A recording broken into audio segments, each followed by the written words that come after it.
Hi friends, இன்றைக்கி முருங்கைக்காய் சாம்பார் தான் பார்க்க போகிறோம். அது எப்படி செய்யறதுன்னு பார்க்கலாம் வாங்க.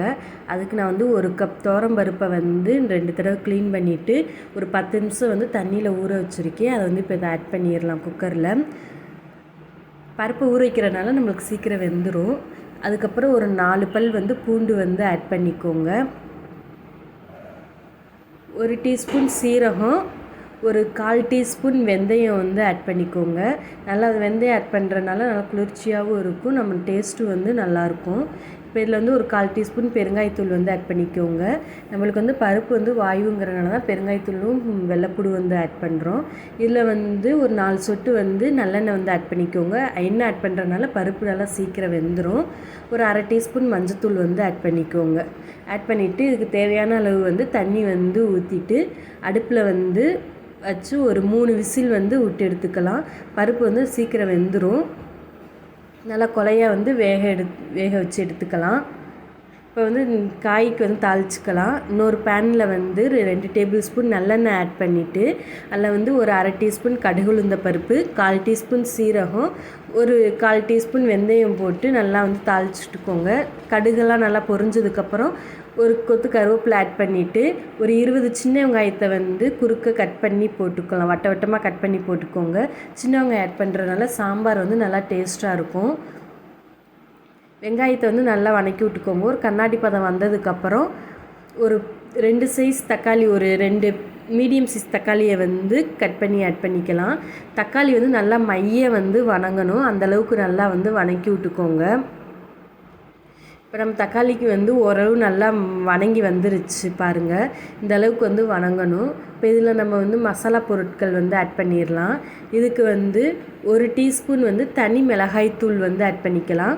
1/2 டீஸ்பூன் சாம்பார் பொடி ஆட் பண்ணிக்கலாம். நீங்கள் வீட்டில் அரைக்கிற சாம்பார் பொடினாலும் போட்டுக்கலாம், இல்லை கடையில் வாங்குறதா எந்த சாம்பார் பொடி வேணாலும் இதில் ஆட் பண்ணிக்கலாம். ஆட் பண்ணிவிட்டு இந்த குழம்புக்கு தேவையான அளவு உப்பு ஆட் பண்ணிக்கோங்க. உப்பு ஆட் பண்ணி இதை எண்ணெயிலே இந்த பொடி நல்லா வணக்கி விட்டுக்கோங்க. இதோட பச்சை வாசனை போகிற அளவுக்கு. அப்போ தான் குழம்பு நல்லா டேஸ்ட்டாக இருக்கும். இப்போ பாருங்கள், நம்ம அந்த எண்ணெயிலே பொடியை நல்லா வணக்கி விட்டாச்சு. வெங்காயம், தக்காளி, நம்ம போட்டிருக்க மசாலா எல்லாம் ஒன்று சேர்ந்து வந்துருச்சு. இட்டு பருப்பு நல்லா வெந்துருச்சு. அடுப்பை ஆஃப் பண்ணிடலாம். இப்போ நம்ம முருங்கைக்காய் கட் பண்ணி வச்சுருக்கோம். அதை இதில் ஆட் பண்ணிடலாம். எல்லா முருங்கைக்காய் ஆட் பண்ணிவிட்டு அந்த மசாலா முருங்கைக்காய் எல்லாம் ஒன்று சேர்ந்து வர மாதிரி ஒரு 5 நிமிஷம் நல்லா வணக்கி கொடுத்துக்கோங்க. உடனே தண்ணி ஊற்றிட வேண்டாம். ஒரு 5 நிமிஷம் நல்லா வணக்கி கொடுத்துட்டு அப்புறம் தேவையான அளவு தண்ணி ஆட் பண்ணிக்கோங்க. காய் மூழ்கிற அளவுக்கு தண்ணி ஊற்றினா போதும். தண்ணி ஊற்றிட்டு ஒரு தட்டு போட்டு ஒரு மீடியம் ஃப்ளேம்லேயே ஒரு 15 நிமிஷம் நல்லா வேக விட்டுக்கோங்க. இப்போ நம்ம ஒரு 15 நிமிஷம் ஆயிடுச்சு. இப்போ திறந்து பார்க்கலாம். பாருங்கள், காய் நல்லா வெந்திருக்கு, நல்லா கொதிக்குது குழம்பு. இந்த ஸ்டேஜில் தான் நம்ம பருப்பு ஊற்றணும். பருப்பு முன்னாடியே ஊற்றிட்டோம்னா மழுமழுன்னு ஆயிரும், டேஸ்ட் இருக்காது. இப்போ பாருங்கள், நம்மளுக்கு பருப்பு நல்லா வெந்துருச்சு கொலைய. பார்த்திங்கன்னா தெரியும். இப்போ நீங்கள் இதில் வேணும்னா மத்து வச்சு கடைஞ்சிக்கலாம், இல்லை கரண்டி வச்சு லைட்டாக கலக்கி விட்டாவே மசிஞ்சிரும் பருப்பு. இப்போ பருப்பு இதில் ஆட் பண்ணிக்கலாம். பருப்பு ஆட் பண்ணிவிட்டு ரொம்ப நேரம் கொதிக்க விடக்கூடாது.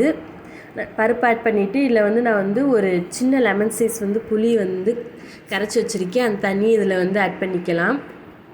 ஆட் பண்ணிவிட்டு ஒரு மீடியம் ஃப்ளேமில் ஒரு 5 நிமிஷம் கொதிக்க விட்டால் போதும். பருப்பை ஊற்றிட்டு ரொம்ப நேரம் கொதிக்க விடாதீங்க.